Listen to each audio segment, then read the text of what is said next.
and today we will be studying about muscles. Now, muscles हमारे पास क्या होते हैं? Muscles are connected to your bones. ठीक है, अच्छा हमारे पास वैसे बहुत सारे टाइप्स के मसल्स होते हैं. हमारे पास कार्डियक मसल्स होते हैं जो हमने पढ़े हैं एएस में, myogenic nature of the cardiac muscles. फिर उसके बाद हमारे पास स्मूथ मसल्स होता है. These smooth muscles are present in your what do you say, in your vessels. They are present in your entire gut lumen. और हमारे पास क्या कहते हैं, skeletal muscles होता है. Now the cardiac muscles and the smooth muscles, these are involuntary muscles. मेरा और आपका कोई कंट्रोल नहीं है इन मसल्स की कॉन्ट्रैक्शन और रिलैक्सेशन में. They are moving, or sorry, they are contracting and relaxing on their own. मेरा कोई मेंटल प्रोसेस मैं थिंक करके डिसाइड नहीं कर रही कि मुझे अपने मसल्स को, स्मूथ मसल्स को या कार्डियक मसल्स को कॉन्ट्रैक्ट करना है.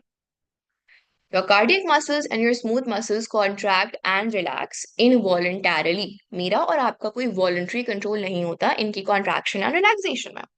However, skeletal muscles are those muscles जिनके पर हमारे पास हमारा voluntary control होता है. You and I take a decision to move these muscles. इनमें हमारे पास एग्जाम्पल्स आ जाती हैं. हमारे बाइसेप मसल्स हो गए, ट्राइसेप्स, हमारा quadriceps muscles, our hamstring muscles, all those muscles which we can move. हमारे बाइसेप ट्राइसेप्स हमारे आर्म्स के मसल्स होते हैं, quadriceps and hamstrings हमारे थाई के मसल्स होते हैं. This is something that is not part of your syllabus. मैं एग्जांपल दे रही हूँ स्केलेटल मसल्स की. अच्छा, हमारे पास जो क्या कहते हैं, अपने हाथ की मसल्स को मूव करने का इख्तियार मेरे पास है, अपने पैरों को मूव करने का इख्तियार मेरे पास है. So the muscles which are present, which we have the voluntary control upon, जिनको मूव करने का, जिनको कॉन्ट्रैक्ट एंड रिलैक्स करने का डिसीजन मैं खुद ले सकती हूँ, वो मेरे पास skeletal muscles होते हैं. They are part of our skeletal system. And as the name suggests, these skeletal muscles are connected with our skeleton. Skeleton क्या है हमारा? Framework of our bones. हमारी bones के साथ ये muscles connected होंगे. मेरी जो arm की bone है, उससे मेरा biceps and triceps connected है. मेरी जो क्या कहते हैं thigh की bone है, उसके साथ मेरे quadriceps and hamstrings connected है. So the skeletal muscles are those muscles which are connected with our skeleton, which are connected with our bones. ठीक है, यहाँ तक कोई क्वेश्चन? हमारे सिलेबस में we are only going to study skeletal muscles and how skeletal muscles are contracted and relaxed. ठीक है, अब हम आ जाते हैं structural organization of skeletal muscles पे. अच्छा जी, ओके, इस डायग्राम से हम समझते हैं इसको. ओके, ना हमारे पास अगर मैं एक मसल का आपसे पूछूं, बाइसेप हो गया, ट्राइसेप हो गया, क्वाड्रिसेप हो गया, हैमस्ट्रिंग हो गया, कोई भी मसल अगर मैं कहूँ मसल है, सो मसल हमारे पास एक टिश्यू होता है. ठीक है, हमारे बाइसेप्स हो गए, हमारे ट्राइसेप्स हो गए, क्वाड्रिसेप्स हो गए, हैमस्ट्रिंग्स हो गए, मसल्स को हम मसल टिश्यू बुलाते हैं. टिश्यू क्या होता है? Tissue is made up of a group of cells, made up of a similar group of cells. Same cells जब आपस में ग्रुप टुगेदर होते हैं, उस ग्रुपिंग से हमारे पास टिश्यू बनता है. This is something we know from O levels and AS. हमारे पास जो हमारे मसल्स होते हैं वो टिश्यूज होता है. सो अगर वो टिश्यूज होते हैं तो डेफिनेटली हमारे पास उनका कोई स्ट्रक्चरल सेल होगा. So my muscle tissues are made up of muscle cells. उन मसल सेल्स में हमारे पास जो भी मैकेनिज्म्स हैं, जो भी स्ट्रक्चर्स इन्वॉल्व हैं, all of that is something we need to know as a part of our syllabus. अच्छा, ये मेरे पास पूरा एक स्केलेटल मसल है. ठीक है, ये एक स्केलेटल मसल है which would be connected with a bone. ये एक मेरे पास टिश्यू है. ये जो आपको चीज नजर आ रही है ना, दिस इज अ टिश्यू. ठीक है, अब इस स्केलेटल मसल्स को जब हम इसका ट्रांसवर्स सेक्शन देखेंगे, इसको बीच में से हम काटेंगे, तो हमें इस तरह के क्या कहते हैं, सेक्शन नजर आएंगे. So we would see some sections. ठीक है, और उन सेक्शंस में हमें फिर फर्दर सेक्शन नजर आ रहे हैं. सो अगर मैं इस पूरे सेक्शन को जूम इन करूं, तो I can see more sections in them. So हमारे पास जो स्केलेटल मसल है ना, it's like when we cut it, हमें उसमें बहुत सारे सेक्शन नजर आ रहे होंगे. ठीक है. Now what we are concerned with is हमारा इस सेक्शन की हम जो बात कर रहे हैं, दिस वन राइट हियर, इसको लेके मैं कंसर्न हूँ. इसको हम बुलाते हैं मसल फैसिकल.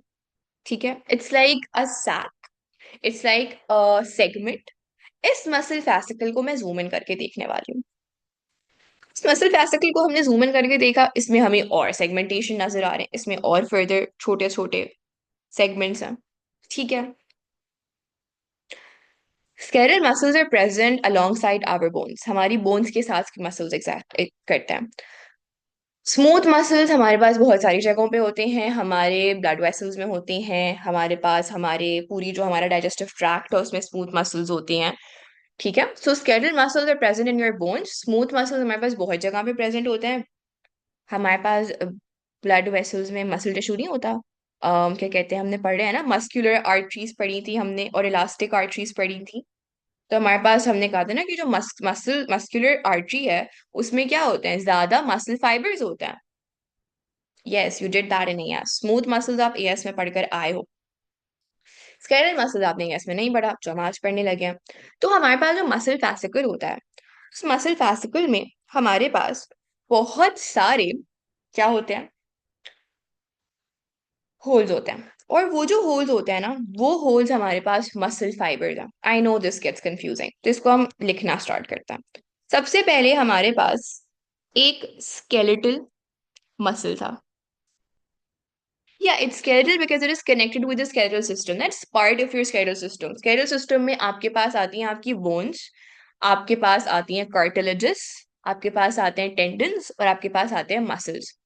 ठीक है. तो skeletal system का part होते हैं muscles ये वाले. That is why they are called the skeletal muscles, because they are connected with the bones, so they make up your skeletal system. सो आप मसल्स, स्केलेटल मसल्स को याद ही स्केलेटन से कर लो कि मसल्स जो होंगे ना, जो स्केलेटन से अटैच्ड हैं, जो हमारा जो हड्डियों का ढांचा होता है, जो हमारा बोन फ्रेमवर्क होता है, उस बोन फ्रेमवर्क से जो मसल्स अटैच्ड हैं वो हमारे पास स्केलेटल मसल्स हैं. So they are attached with the skeleton. So we have a skeletal muscle, और the skeletal muscle is your tissue. Yes, हमारे पास जो चिकन लेग पीस के मसल्स होंगे ना जो हम खाते हैं, वो हमारे पास स्केलेटल मसल्स हैं. या अच्छा, स्केलेटल मसल्स थे. स्केलेटल मसल्स में हमने क्या देखा, हमारे पास फर्दर कंपार्टमेंटलाइजेशन देखी हमने फैसिकल्स की. ठीक है. नाउ फैसिकल्स में हमें क्या नजर आया, हमें छोटे छोटे सिलेंड्रिकल या गोल गोल, आपको वो नजर आ रहे हैं, क्या कहते हैं, कंपार्टमेंट्स. एक मसल फैसिकल के अंदर, एक मसल के कमरे के अंदर आपको फर्दर छोटे छोटे कमरे नजर आ रहे हैं. राइट. वो जो छोटे छोटे कमरे हैं ना मसल फैसिकल के अंदर, वो आपका मसल सेल है. ना अगर मैं आपसे पूछूं एक एनिमल सेल कैसा दिखता है, तो आप मुझे बोलोगे एक एनिमल सेल जो होता है वो हमारे पास राउंड होता है. और वो राउंड होता है, उसके अंदर हमारे पास साइटोप्लाज्म होता है, सेल मेम्ब्रेन होती है, न्यूक्लियस होता है, माइटोकॉन्ड्रिया होता है, एससीआर होता है, आरईआर होता है, all of these things. Now your muscle cell, your skeletal muscle cell is very unique. Why is it unique? Because हमारे पास जो सेल्स होते हैं नॉर्मली वो इस तरह के दिखता है, they are round. However, when we see a muscle cell, हमारे पास this is basically your muscle cell. ये आपको जो एक सिलिंड्रिकल पाइप लाइक स्ट्रक्चर नजर आ रहा है ना, that is your muscle cell. So muscle cell is a very unique cell in your body because it is very long. It is not like your conventional circular cell. वो पूरा एक बाकायदा cylinder की तरह होता है, लंबा होता है. सो हमारे पास muscle cells are very unique in a way that they are cylindrical in nature. बाकायदा वो सिलेंडर होते हैं इस तरह के, और इस सिलेंडर के बीच में हमारे पास सारा जो भी उनका कंटेंट होता है वो एग्जिस्ट कर रहा होता है. So muscle cells, because they are cylindrical in nature and because they look like a pipe. Do you think this looks like a structure of a pipe? नहीं चंदा, ये पूरा आपके पास सेल है। ये पूरी जो चीज है ना, ये सेल है। This whole thing is the cell. हमने मस जो फैसिकल्स के अंदर ये छोटे छोटे हमें होल नजर आ रहे थे ना, जब हमने इन होल्स को जूम किया तो हमने एक ये चीज देखी। Yes, there are more cylinders in the cell, that's why I said कि जो मसल का टॉपिक है ना, वो बहुत टेक्निकली इन डेप्थ है। तो हमारे पास, हम इसको बहुत आहिस्ता आहिस्ता लेके चलेंगे। और ये मैं कोई कम से कम भी आज 2 दफा ये पूरी स्ट्रक्चरल ऑर्गेनाइजेशन आप लोगों के साथ रिपीट करूंगी, so that the confusion is eradicated. और अगर 2 से ज्यादा दफा भी करना पड़ा तब भी आई गो। नहीं, ये सेल के अंदर सेल नहीं है, ये मसल सेल के अंदर हमें जो ये सिलेंडर नजर आ रहे हैं वो क्या है वो हम देखेंगे। इट्स लिटरली डब्बे के अंदर डब्बा एंड देन डब्बे के अंदर डब्बा, और हम केक तक नहीं पहुंच पा रहे हैं। So it's like a lot of डब्बे के अंदर डब्बा हैपनिंग ओवर हियर। सो यहाँ पे सिलेंडर के अंदर हमें सिलेंडर्स मिलते ही जा रहे हैं, मिलते ही जा रहे हैं। So we started off with the skeletal muscle tissue. Skeletal muscle tissue को जब हमने देखा तो हमारे पास हमें कंपार्टमेंट्स नजर आए। उन कंपार्टमेंट्स को हमने नाम दे दिया मसल फैसिकल्स का। अब जब मैंने मसल फैसिकल को जूम इन किया तो मसल फैसिकल के अंदर हमें छोटे छोटे और सेल्स नजर आना शुरू हो गए। सॉरी, सेल्स कह रही हूँ, हमें छोटे छोटे कमरे नजर आना शुरू हो गए। वो जो कमरे हैं ना, वो हमारे मसल सेल्स होते हैं। अब यहाँ पे आपका एक क्वेश्चन आ सकता है कि यहाँ पे मसल सेल तो कहीं लफ्ज लिखा हुआ ही नहीं है, मसल फाइबर लिखा हुआ है। Now, because the muscle cell is cylindrical, because the muscle cell looks like a pipe, it looks like a very मोटा straw, उसकी एक फाइब्रस अपीयरेंस होती है। तो हम स्केलेटल मसल सेल को स्केलेटल मसल फाइबर भी बोलते हैं। So skeletal muscle cell and the skeletal muscle fiber, they are the same thing. Because the cell looks like a pipe, because it looks like a cylinder, a very mota cylinder, we call it a muscle fiber. Are you all with me अभी तक? इसको skeletal muscle था। इसकी comparison pic नहीं है, I will try to find out, अगर हुई ना तो I would send it on the group. What's the proof that it is a muscle cell? Why is a fiber a muscle cell? I am just gonna come to the proof that इसमें क्या क्या present होता है। Growing muscles basically means growing muscle fibers. Now, हमारे पास, it's actually more about how you're toning them. I'm not a gym expert, so I think so I would have to ask somebody about this. I'm not really sure about this question, so I would have to look into this, Raima. अच्छा, now as Ahmed asked us कि हमारे पास, हमें कैसे पता कि ये जो muscle fibre है, ये जो एक इंतहाई एबनॉर्मल लुकिंग सा सेल, मैंने बता दिया एक चीज आप लोगों को, ये एक सेल ही है। Can you guys tell me कि हमारे पास एक सेल में क्या क्या होता है। हमारे पास सेल में अगर एक सेल मेम्ब्रेन है, अगर एक जेनेटिक मटेरियल वाला न्यूक्लियस है, और हमारे पास ऑर्गेनील्स है, तो हम इस चीज को सेल मानते हैं। सेल थ्योरी हमने एएस में पढ़ी है। A cell consist of a cell membrane. उसके पास एक सेल मेम्ब्रेन होनी चाहिए।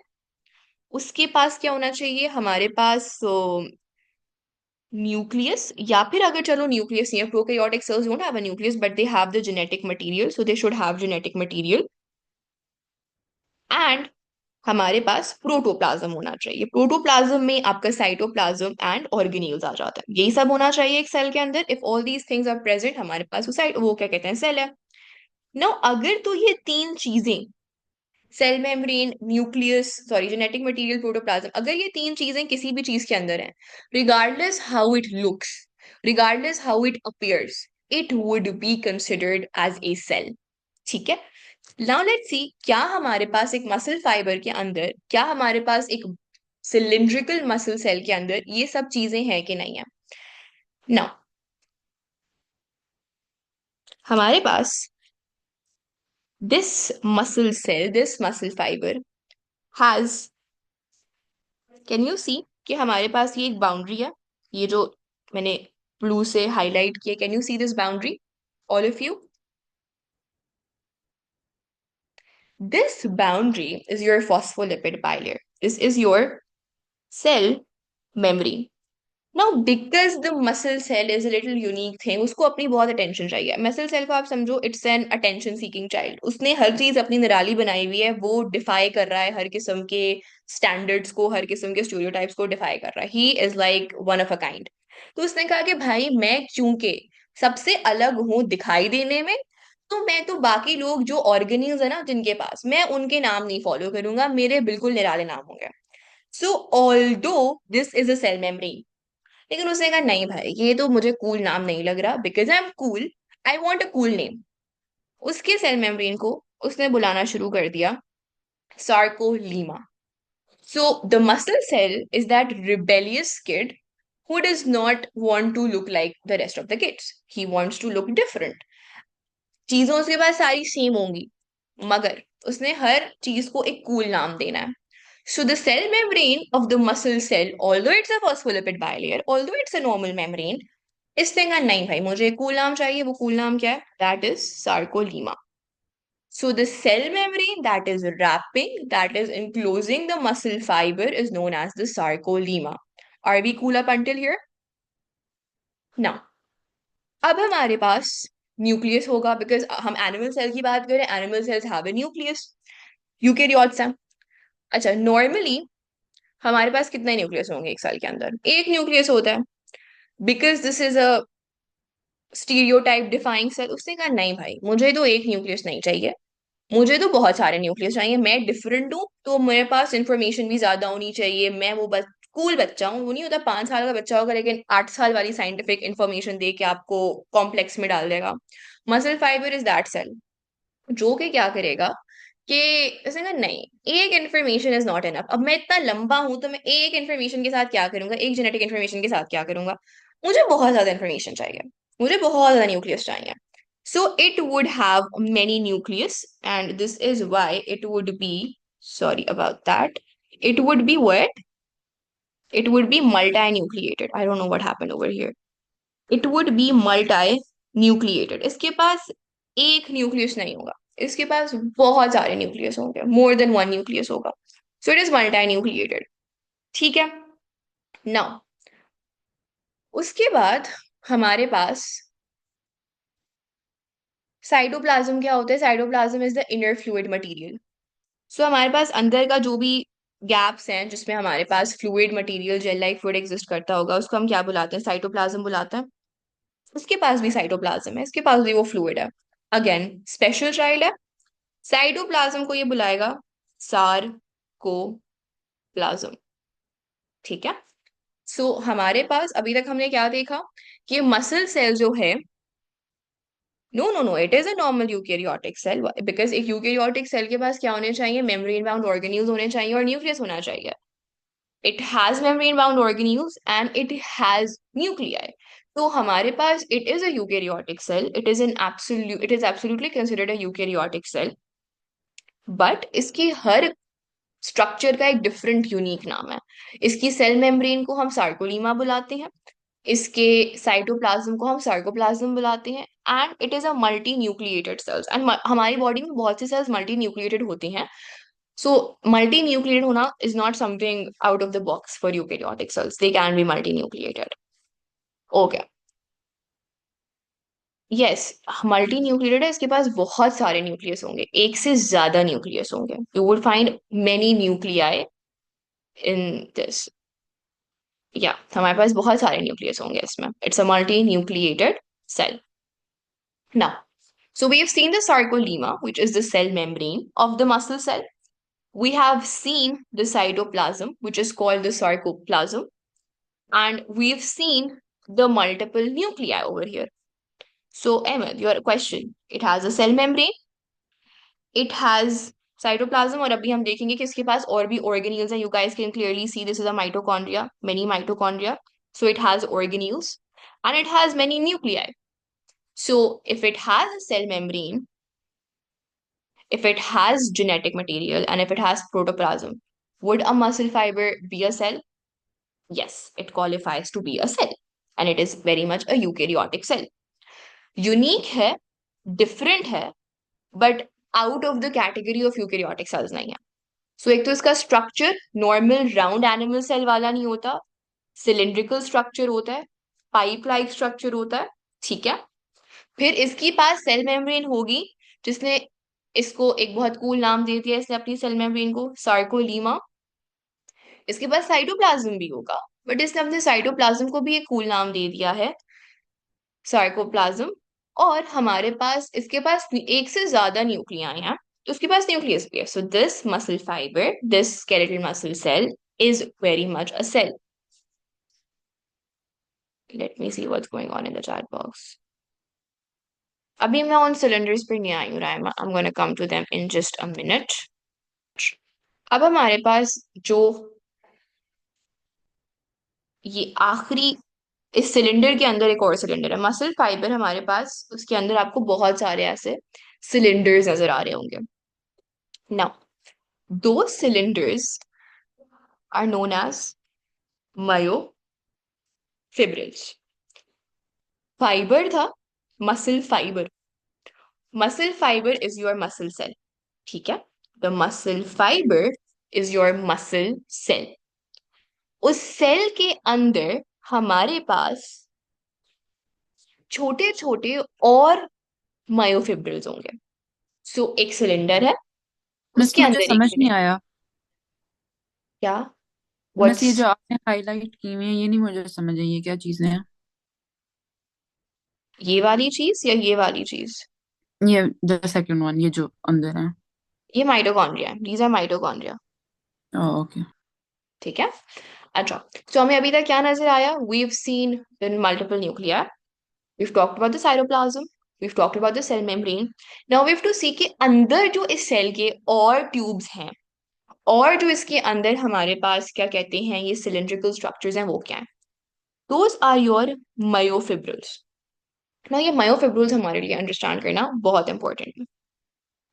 नाउ हम स्ट्रक्चरल ऑर्गेनाइजेशन की बात कर रहे थे. Let's go over it again. We have a muscle tissue.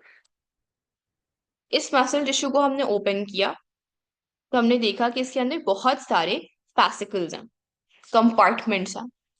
उन कंपार्टमेंट्स में जब हमने जूम इन किया, तो हमने क्या देखे? हमने स्केलेटल मसल फाइबर्स, जिनको हम स्केलेटल मसल सेल्स बुलाते हैं, वो देखे.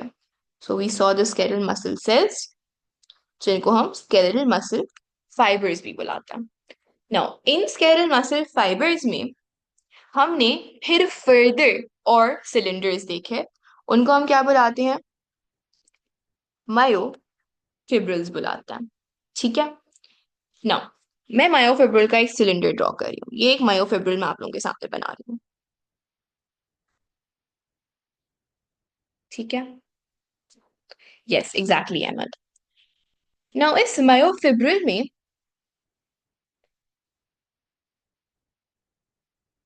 मैं फर्दर कंपार्टमेंट्स ड्रॉ कर रही हूँ. ठीक है. नाउ ये जो मैंने कंपार्टमेंट्स ड्रॉ किए हैं, जो ग्रे से मैंने ड्रॉ किए हैं, these are your G discs.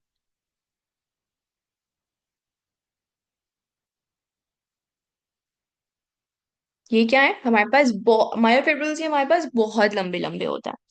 ये तो मैंने खाली चार जी डिस्क्स बनाई हैं, बट हमारे पास more than these can exist in a myofibril.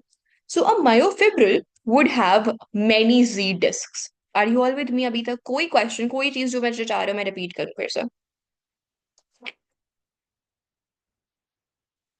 Everything's clear अभी तक? या जी डिस्क को हम बिल्कुल जी लाइन भी बुला सकते हैं. Z disc can be called the Z line. ठीक है. अब हमारे पास दो जी डिस्क के बीच में जो एरिया है, दैट इज द एरिया जहां पे सारा काम हो रहा होता है, और वो काम फिर पूरा मसल कर रहा होता है. एंड दैट एरिया, अभी हम यूरिन पढ़कर, यूरिन फॉर्मेशन पढ़कर आए हैं, किडनी पढ़कर आए हैं. हमने कहा था कि किडनी का काम है यूरिन फॉर्मेशन मेजरली. पूरे ऑर्गन का क्या काम है? यूरिन फॉर्मेशन काम है. बट वो यूरिन फॉर्मेशन कहाँ पर हो रही थी? Where did we study the urine formation? In the nephron. And because nephron was the structure which was doing the job which is associated with the organ, हमने कहा था that the nephron is the basic structural and functional unit of the kidney. Did we say that? Over here हमारे पास muscle क्या कर रहा है, muscle को कॉन्ट्रैक्ट एंड रिलैक्स कर रहा है। मसल को जब मैं मूव कर रही हूँ तो या तो मैं उस मसल को कॉन्ट्रैक्ट कर रही होंगी या मैं उस मसल को रिलैक्स कर रही होंगी, राइट। तो हमारे पास डेफिनेटली जो मसल के अंदर मसल सेल्स हैं वो भी सारे कॉन्ट्रैक्ट कर रहे होंगे, तभी मेरा पूरा मसल कॉन्ट्रैक्ट हो रहा होगा। Like all the cells would contract making the entire muscle tissue contract. Is that what would happen?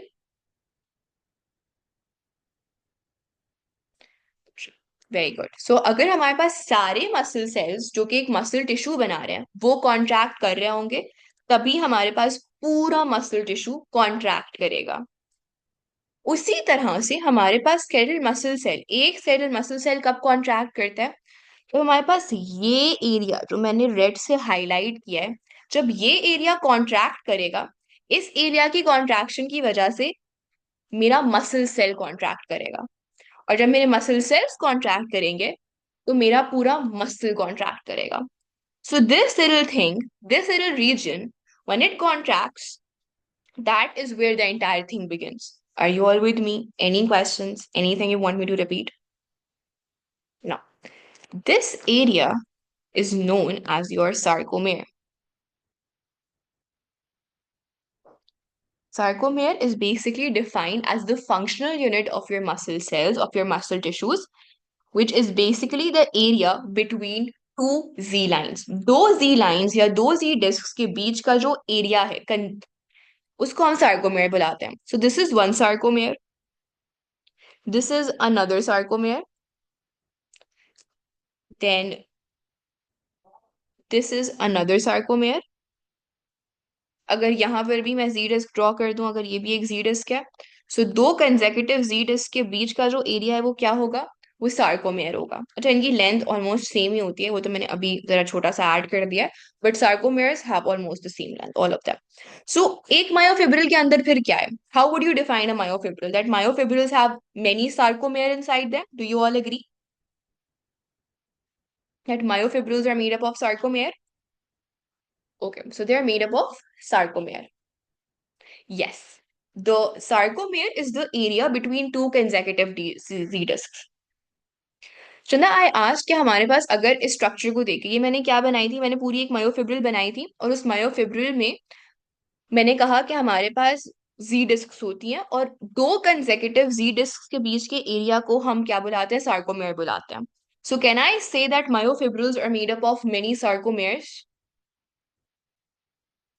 तो द मायोफिब्रिल को जब हम इन डेप्थ देखेंगे तो हमें क्या नजर आएंगे? सार्कोमेयर नजर आएंगे। No no no no, one muscle cell is not a sarcomere. हमारे पास मसल सेल के अंदर बहुत सारे मायोफिब्रिल्स होते हैं, ठीक है, सिलेंडर्स होते हैं। एक मसल फाइबर के अंदर, एक मसल सेल के अंदर we have many cylindrical structures जिनको हम मायोफिब्रिल्स बुलाते हैं। उन मायोफिब्रिल्स में हमारे पास सार्कोमेयर प्रेजेंट होता है, बहुत सारे सार्कोमेयर प्रेजेंट होता है। सो ये कंफ्यूजन एक्चुअली बहुत लोगों को होती है, they think that the sarcomere is the muscle cell. No, the muscle cell has many myofibrils और उन मायोफिब्रिल्स के अंदर हमारे पास सार्कोमेयर होते हैं, बहुत सारे सार्कोमेयर होते हैं। Sarcomere is basically an area, sarcomere कोई सेल नहीं है। सार्कोमेयर हमारे पास एक एरिया है, एक रीजन है बिटवीन टू जी डिस्क, ठीक है, between two consecutive Z disc. It's very important to actually say between two consecutive Z disc, because for example अगर हम खाली ये कह देना कि it is the area between Z disc, तो फिर कोई ये भी कह सकता है कि हमारे पास ये पूरा सार्कोमेयर है। नो, ये पूरा सार्कोमेयर नहीं है, ये दो सार्कोमेयर है। सो दो कंसेक्यूटिव जी डिस्क के बीच का area makes up one sarcomere. Is this clear? So you need to say that sarcomere is the region between two consecutive Z discs, या अगर आप Z line बुलाते हो तो Z line बुलाते हो तो Z line बुला लो। अच्छा, अब इस sarcomere को अगर हम देखें, अब हम खाली एक sarcomere ड्रॉ कर लेते हैं। मैं ये वाला sarcomere ड्रॉ कर रही हूँ, ठीक है। अब हम sarcomere ड्रॉ कर लेते हैं। ये एक Z line है, ये एक Z line है और इसके बीच का जो एरिया है वो क्या है हमारे पास? हमारा sarcomere है, ठीक है। मैं Z line को प्रोमिनेंट कर देती हूँ, ये sarcomere है। नाउ इस सार्कोमेयर में हमारे पास फिर मायोफिलामेंट्स होते हैं। अब वो किस तरह के दिखते हैं, let me show you. Let me use a light color. Okay, this is how a sarcomere would look like. Can you see, मैंने कुछ एरियाज में लाइट ऑरेंज यूज किया और एक जगह में मैंने डार्क और डार्क रेड यूज किया है। Can you see this? Are the colours visible? बल्कि to save you from confusion, मैं जो जी लाइन का कलर है वो मैं ब्लैक कर देती हूँ। जी लाइन का कलर हम ब्लैक कर देते हैं। ना, सार्कोमेर में हमें फर्दर कुछ चीजें नजर आ रही हैं। अब इन चीजों को हम बुलाते हैं मायोफिलामेंट्स। आपको जो ये स्ट्रक्चर नजर आ रहे हैं ना, ये आपके पास मायोफिलामेंट्स हैं। अब थोड़ी सी आई नो कंफ्यूजन स्टार्ट हो जाएगी। अब वो कंफ्यूजन क्या है कि भाई muscle fibre, myofibrils and myofilaments, ये तीन लफ्ज और ये तीन ऑर्गेनाइजेशनल स्ट्रक्चर्स और ये कब कहाँ कैसे आते हैं, ये कंफ्यूजिंग हो जाता है। अब इसको आसान बनाने का एक तरीका है मेरे पास। आई होप वो फर्दर कॉम्प्लिकेट ना करे। नाउ, अल्फाबेटिकली हमारे पास बी पहले आता है और एल बाद में आता है। Is that so? सो हमारे पास जो मायोफिब्रिल्स है ना, वो हमारे पास लार्जर स्ट्रक्चर्स हैं या पहले आने वाले स्ट्रक्चर्स हैं स्ट्रक्चरल ऑर्गेनाइजेशन की हायरार्की में। और myofilaments are coming later and they are smaller.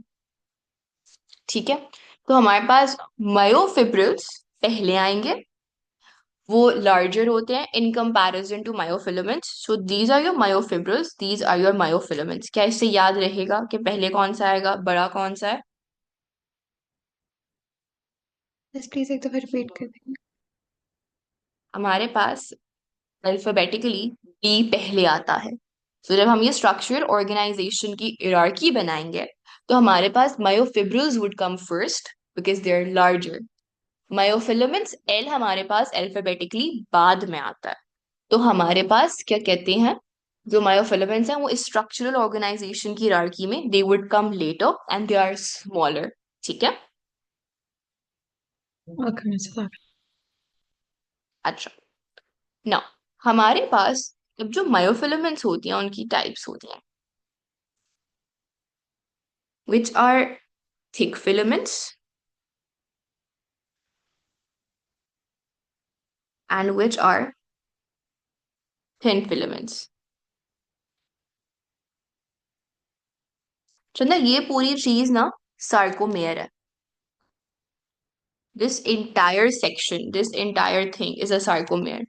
इस सार्कोमेयर के अंदर हमें क्या नजर आ रही है, मायोफिलामेंट्स नजर आ रही हैं। जो मैंने लाइंस ड्रॉ की हुई है ना, ये आपकी मायोफिलामेंट्स हैं। So sarcomere are your region between two Z lines, और उसके अंदर जो हमें ये लाइंस नजर आ रही हैं, जो फिलामेंटस स्ट्रक्चर्स नजर आ रहे हैं, वो हमारे पास मायोफिलामेंट्स हैं। ठीक है।